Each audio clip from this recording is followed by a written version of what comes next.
Economics Awadh classes YouTube channel पे आपका स्वागत है। आज की क्लास में हम लोग अर्थशास्त्र से संबंधित लगभग 25 बहुविकल्पी प्रश्नों को सॉल्व करेंगे। यह प्रश्न आगामी शिक्षक भर्ती परीक्षा के लिए महत्वपूर्ण है और यहाँ से प्रश्न मिलने की संभावना है। तो आज की क्लास स्टार्ट करते हैं।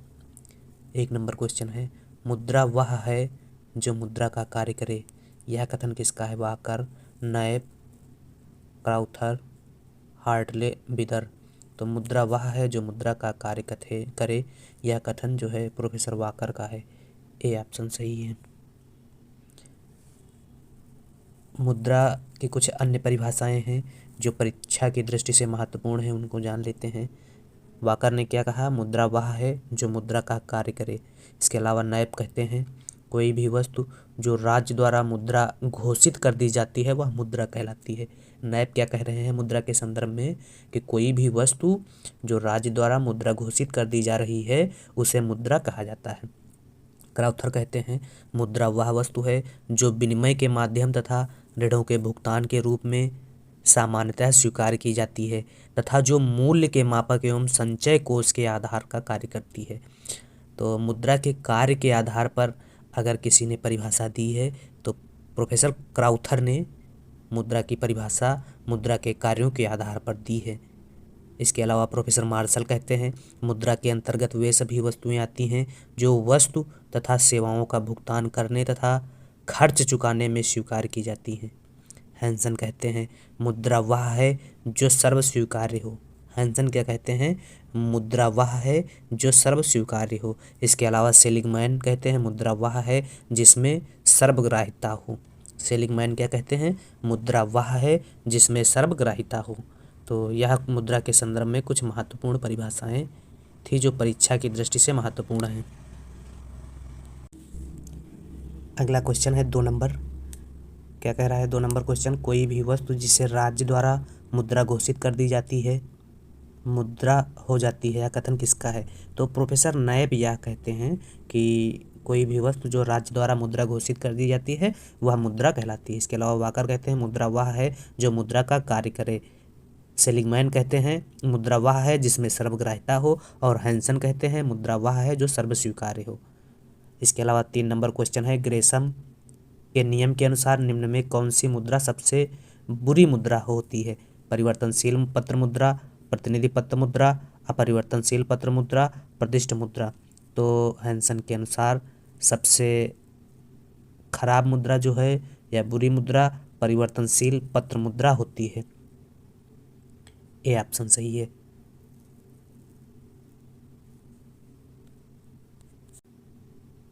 परिवर्तनशील है प्रतिष्ठ मुद्रा। हैंसन के अनुसार जो सबसे खराब मुद्रा है वह प्रतिष्ठ मुद्रा है। तो इसका 3 का सही आंसर डी है, ये नहीं होगा। अगला 4 नंबर क्वेश्चन, मुद्रा के आय सिद्धांत का प्रतिपादन किसने किया था? Pigou, Keynes, Fisher, Marshall. तो मुद्रा के आय सिद्धांत का प्रतिपादन प्रोफेसर कीन्स द्वारा किया गया था। इंपीरियल बैंक की स्थापना कब हुई? तो इंपीरियल बैंक की स्थापना bank of Bombay, bank of Madras और बैंक ऑफ बंगाल को आपस में मिलाकर 1921 में इंपीरियल बैंक की स्थापना की गई थी। 21 ऑप्शन में है नहीं, 20 दिया गया है तो बी सही है। उसके बाद प्रोफेसर गोरेवाला समिति की सिफारिश पर इंपीरियल बैंक का नाम बदलकर एसबीआई कर दिया गया। कब किया गया? 1 जुलाई 1955 को। और 1 जुलाई 1955 से स्टेट बैंक ऑफ इंडिया ने कार्य करना चालू किया। तो इंपीरियल बैंक का जो परिवर्तित नाम है वह स्टेट बैंक ऑफ इंडिया है। इंपीरियल बैंक की स्थापना 1921 में हुई और स्टेट बैंक ऑफ इंडिया की स्थापना 1955 में हुई थी। तो 5 का सही आंसर, इंपीरियल बैंक की स्थापना 1920 में पूछ रहा है, ठीक है। 6 स्टेट बैंक ऑफ इंडिया की स्थापना कब हुई? तो प्रोफेसर गोरेवाला समिति की सिफारिश पर 1 जुलाई 1955 को इंपीरियल बैंक की स्थापना हुई। सी ऑप्शन सही है। अगला 7 नंबर क्वेश्चन, इकाई बैंकिंग किस देश में प्रचलित है? अगला क्वेश्चन है 7 नंबर क्वेश्चन, इकाई बैंकिंग किस देश में प्रचलित है? तो इकाई बैंकिंग का प्रचलन जो है वह संयुक्त राज्य अमेरिका में है, सी सही है। 7 का सही आंसर सी है। अगला 8 नंबर क्वेश्चन, शाखा बैंकिंग किस देश में प्रचलित है? तो शाखा बैंकिंग का प्रचलन ग्रेट ब्रिटेन और भारत दोनों देशों में है। तो दोनों देश, ए और बी, डी ऑप्शन में दिया गया है। 8 का सही आंसर डी है। अगला 9 नंबर क्वेश्चन है, इकाई बैंकिंग प्रणाली में वाणिज्यिक बैंकों की विभिन्न शाखाएं क्या है? ऑप्शन देख लेते हैं। ए, सारे देश में फैले होते हैं। इकाई बैंकिंग प्रणाली में वाणिज्यिक बैंकों की शाखाएं सारे देशों में ही फैली होती हैं कि पूरे विश्व में फैले होते हैं, एक राज्य तक ही सीमित होते हैं, एक जिले तक ही सीमित होते हैं। तो इकाई बैंकिंग प्रणाली में वाणिज्यिक बैंकों की विभिन्न शाखाएं जो हैं वह एक राज्य तक ही सीमित होती हैं। तो 9 का सही आंसर सी है। अगला 10 नंबर क्वेश्चन है, शाखा बैंकिंग प्रणाली की वाणिज्यिक बैंकों की विभिन्न शाखाएं पूरे देश में फैले होते हैं, पूरे विश्व में फैले होते हैं, एक राज्य तक ही सीमित होते हैं, एक जिले तक सीमित होते हैं, तो वह पूरे देश में फैले होते हैं। शाखा बैंकिंग प्रणाली में वाणिज्यिक बैंकों की शाखाएं जो हैं वह पूरे देश में फैली होती हैं और इकाई बैंकिंग प्रणाली में बैंकिंग शाखाएं जो हैं वह राज्य तक ही फैली होती हैं। ध्यान देने योग्य बात है। अगला क्वेश्चन है 11 नंबर क्वेश्चन, औद्योगिक बैंकों द्वारा जनता से स्वीकार करना। औद्योगिक बैंकों द्वारा जनता से स्वीकार औद्योगिक बैंकें जनता से स्वीकार करती हैं कैसा ऋण? अल्पकालीन जमाएं स्वीकार करती हैं या मध्यमकालीन जमाएं स्वीकार करती हैं, दीर्घकालीन या कोई नहीं? तो औद्योगिक बैंकें जनता से जो है वह दीर्घकालीन जमाएं स्वीकार करती हैं, सी ऑप्शन सही है। अगला क्वेश्चन है,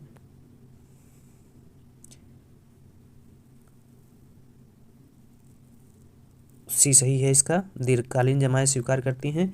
अगला, वाणिज्यिक बैंकों द्वारा अपने ग्राहकों को केवल देना चाहिए मध्यमकालीन ऋण, अल्पकालीन ऋण, दीर्घकालीन ऋण? तो वाणिज्यिक बैंकों को अपने ग्राहकों को सिर्फ अल्पकालीन ऋण देना चाहिए, बी सही है। 12 का 13 नंबर क्वेश्चन, निम्न में से कौन सा उपकरण मौद्रिक नीति के परिमाणात्मक नियंत्रण के उपकरण के अंतर्गत नहीं आता है? बैंक दर, नगद कोष अनुपात, संवैधानिक तरलता अनुपात, उपभोक्ता साख नियमन? तो बैंक दर, खुले बाजार की क्रियाएं, CRR, SLR, repo, reverse repo, ये सब जो हैं परिमाणात्मक साख नियंत्रण के उपाय हैं। इसके अलावा नैतिक साख, उपभोक्ता साख नियमन, प्रचार प्रसार, ये सब जो हैं गुणात्मक साख नियंत्रण के तरीके हैं। तो यह डी ऑप्शन जो है उपभोक्ता साख गुणात्मक साख नियंत्रण का तरीका है। तो 13 का सही आंसर डी है। अगला 14 नंबर क्वेश्चन, वर्तमान में राष्ट्रीयकृत बैंकों की संख्या एसबीआई को छोड़कर है? तो एसबीआई सहित राष्ट्रीयकृत बैंकों की संख्या जो है वह 12 है, अगर छोड़ दिया जाएगा तो 11, बी ऑप्शन सही हो जाएगा। और एसबीआई जो है भारत का सबसे बड़ा सार्वजनिक राष्ट्रीयकृत बैंक है तथा इसकी स्थापना गोरेवाला समिति की अनुशंसा पर 1955 में की गई थी और यह इंपीरियल बैंक का उत्तराधिकारी बैंक है जिसका मुख्यालय मुंबई में है। और वर्तमान में एसबीआई सहित राष्ट्रीयकृत बैंकों की संख्या जो है वह 12 है। इसके अलावा एचडीएफसी बैंक निजी क्षेत्र का सबसे बड़ा बैंक है जिसकी स्थापना 1994 में हुई थी, एचडीएफसी बैंक की। अगला क्वेश्चन है 15 नंबर क्वेश्चन, क्या है 15 नंबर क्वेश्चन? किताब का नाम दिया गया है परचेजिंग पावर ऑफ मनी 1911 नामक पुस्तक, सुप्रसिद्ध पुस्तक के लेखक कौन हैं? तो इरविन फिशर, यह पुस्तक इरविन फिशर ने लिखी थी, डी ऑप्शन सही है। अगला 16 नंबर क्वेश्चन, अर्थशास्त्र की समस्त समस्याओं का मूल कारण है गरीबी, बेरोजगारी, दुर्लभता, जनसंख्या? तो अर्थशास्त्र की समस्त समस्याओं का मूल कारण जो है वह दुर्लभता को माना गया है, जो प्रोफेसर रॉबिन्सन दुर्लभता को अर्थशास्त्र की समस्त समस्याओं का मूल कारण मानती है, सी ऑप्शन सही है। अगला है 17 नंबर क्वेश्चन, इनमें से कौन सी गैर आर्थिक क्रिया नहीं है? तो अस्पताल में डॉक्टर द्वारा दी गई सेवाएं गैर आर्थिक क्रिया नहीं है, ए ऑप्शन सही है। अगला क्वेश्चन है 18 नंबर क्वेश्चन, हस्तांतरण भुगतान सीधे प्रभावित करता है? तो हस्तांतरण भुगतान सीधे पीडीआई को प्रभावित करता है, ए सही है। अगला क्वेश्चन, एकाधिकार के अंतर्गत कौन सा कथन सत्य है? तो एकाधिकार के अंतर्गत एआर ज़्यादा होता है एमआर से, सी ऑप्शन सही है 19 का। 20 भेदात्मक एकाधिकार बाजार में कीमत विभेद निर्भर करता है उपभोक्ता के वर्ग पर, पूर्ति की लोच पर, बाजार के अवसर पर, बाजार के आकार पर, मांग की लोच पर। तो भेदात्मक एकाधिकार में कीमत विभेद जो है वह निर्भर करता है मांग की लोच पर। मांग की लोच डी ऑप्शन में दिया गया है, डी सही है। अगला क्वेश्चन है मांग की लोच पर कीमत विभेद निर्भर करता है मांग की लोच पर, डी ऑप्शन सही है। अगला क्वेश्चन है 21 नंबर क्वेश्चन, एक फर्म अपने लाभ को अधिकतम करने हेतु प्रथम क्रम की शर्त क्या है? तो एक फर्म द्वारा अपने लाभ को अधिकतम करने की प्रथम क्रम की जो शर्त है MC बराबर MR हो, MC बराबर MR, सी ऑप्शन में दिया गया है। अगला क्वेश्चन है औसत स्थिर लागत वक्र की आकृति कैसी होती है? वृत्ताकार, परवलय, समरेखा, आयताकार, अतिपरवलय। तो AFC जो है आयताकार अतिपरवलय होती है। यह आरेख आयताकार अतिपरवलय का है जो बताता है आरेख की उत्पादन बढ़ने पर AFC घटती है, उत्पादन बढ़ने पर AFC क्या हो रही है? घट रही है। इसके अलावा अगर TFC टोटल फिक्स्ड कास्ट की बात की जाए, कुल स्थिर लागत की बात की जाए तो XH के समांतर होता है जिसकी ढाल 0 होती है और TFC का उत्पादन से कोई संबंध नहीं होता है और यह 0 से थोड़ा सा ऊपर प्रारंभ होती है TFC मतलब टोटल फिक्स्ड कास्ट, उत्पादन हो या ना हो इसको जरूर वहन करना पड़ता है।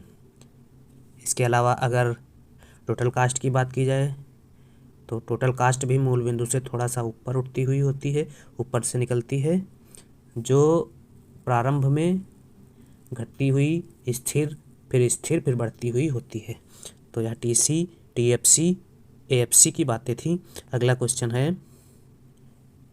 23 नंबर क्वेश्चन, परिवर्तनशील अनुपातों का नियम दर्शाता है स्थिर प्रतिफल को, घटता प्रतिफल को, बढ़ता प्रतिफल को। तो परिवर्तनशील अनुपातों का नियम सभी को दिखाता है और परिवर्तन मतलब स्थिर प्रतिफल को भी दिखाता है, घटता प्रतिफल को भी दिखाता है और बढ़ता प्रतिफल को भी दिखाता है।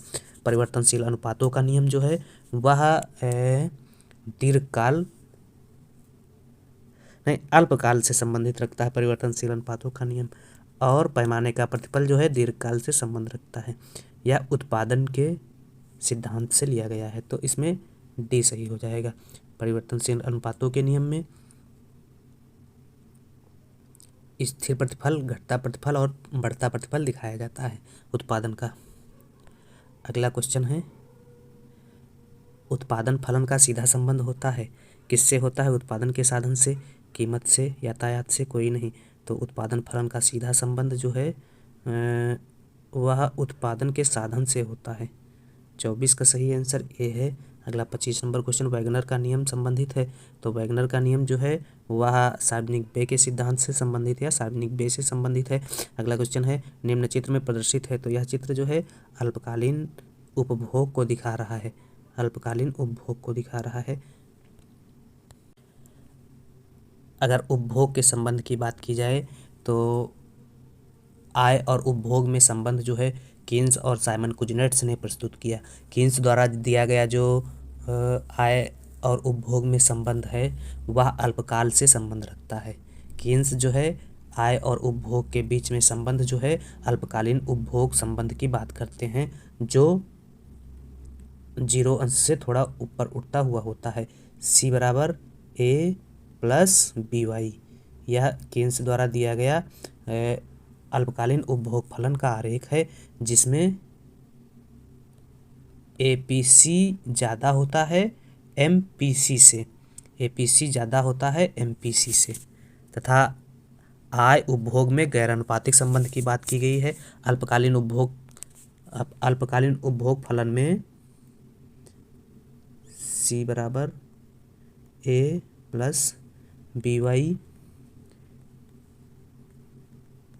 APC सदैव क्या होता है? कांस्टेंट या स्थिर होता है, तथा APC ज़्यादा होता है MPC से, और आय उपभोग में गैरानुपातिक संबंध होता है तथा रेखीय उपभोग फलन होता है।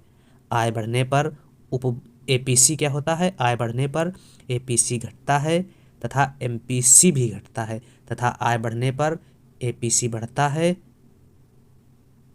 तथा एमपीएस भी बढ़ता है। इस प्रकार से एपीसी प्लस एपीएस बराबर 1 होता है तथा आय बढ़ने के साथ साथ औसत उपभोग प्रवृत्ति क्या होती है, घटती है। आय बढ़ने के साथ साथ औसत उपभोग प्रवृत्ति घटती है। यह आय एवं उपभोग के संबंध में कीन्स द्वारा कुछ दी गई बातें थी। इसके अलावा अगर दीर्घकालीन उपभोग संबंध की बात की जाए तो दीर्घकालीन उपभोग संबंध जो है प्रोफेसर साइमन कुजनेट्स द्वारा दिया गया था, जो आय और उपभोग में आनुपातिक संबंध की बात करता है। कीन्स गैर आनुपातिक संबंध की बात करते हैं, साइमन कुजनेट्स आनुपातिक संबंध की बात करते हैं। कीन्स अल्पकाल से संबंध रखता है, कीन्स का आय उपभोग सिद्धांत, और साइमन कुजनेट्स का आय उपभोग सिद्धांत जो है दीर्घकाल से संबंध रखता है। कीन्स का और साइमन कुजनेट्स का दोनों का आय उपभोग संबंध जो है रैखिक उपभोग फलन को दिखाता है। कीन्स के सिद्धांत में एपीसी ज़्यादा होता है एमपीसी से, और साइमन कुजनेट्स के सिद्धांत में एपीसी एमपीसी के बराबर होता है। और साइमन कुजनेट्स का जो उपभोग वक्र है वह मूल बिंदु से प्रारंभ होता है, सी बराबर बी वाई होता है। और कुजनेट्स का साइमन कुजनेट्स का मूल बिंदु से प्रारंभ होता है और कीन्स का मूल बिंदु से थोड़ा सा ऊपर प्रारंभ होता है, सी बराबर ए प्लस बी वाई। एपीसी सदैव क्या होती है, स्थिर होती है। आय बढ़ने के साथ साथ औसत उपभोग प्रवृत्ति क्या होती है, एपीसी घटती है कीन्स के सिद्धांत में। और साइमन कुजनेट्स के सिद्धांत में आय बढ़ने के साथ साथ औसत उपभोग प्रवृत्ति में कोई परिवर्तन नहीं होता है, अर्थात वाई बढ़ने पर एपीसी स्थिर रहती है। कीन्स के सिद्धांत में वाई बढ़ने पर या आय बढ़ने पर एपीसी घटती है, साइमन कुजनेट्स के सिद्धांत पे आय बढ़ने पर एपीसी घटती है। तो यह अल्पकालीन एवं दीर्घकालीन आय उपभोग के संबंध में कुछ महत्वपूर्ण बातें थी। अगला क्वेश्चन है त्वरक गुणांक व्यक्त किया जाता है, तो त्वरक गुणांक जो है डेल्टा आई अपान डेल्टा सी द्वारा दिखाया जाता है, यह सी ऑप्शन में दिया गया है। अगला क्वेश्चन है 28 नंबर क्वेश्चन, प्रस्तावक्र की अवधारणा दी गई थी, तो प्रस्तावक्र की अवधारणा एजवर्थ मार्शल द्वारा मार्शल एजवर्थ या एजवर्थ मार्शल द्वारा दी गई थी। तो एजवर्थ मार्शल या मार्शल एजवर्थ जो है 28 में ए ऑप्शन में दिया गया है, ए सही है। पारस्परिक मांग सिद्धांत के प्रतिपादक हैं, तो पारस्परिक मांग सिद्धांत के प्रतिपादक प्रोफेसर मिल हैं। अगला क्वेश्चन है व्युत्पन्न मांग की अवधारणा का प्रतिपादन किसने किया, कीन्स, रिकार्डो, मिल, स्मिथ। तो व्युत्पन्न मांग की अवधारणा का प्रतिपादन प्रोफेसर जे एस मिल द्वारा किया गया था।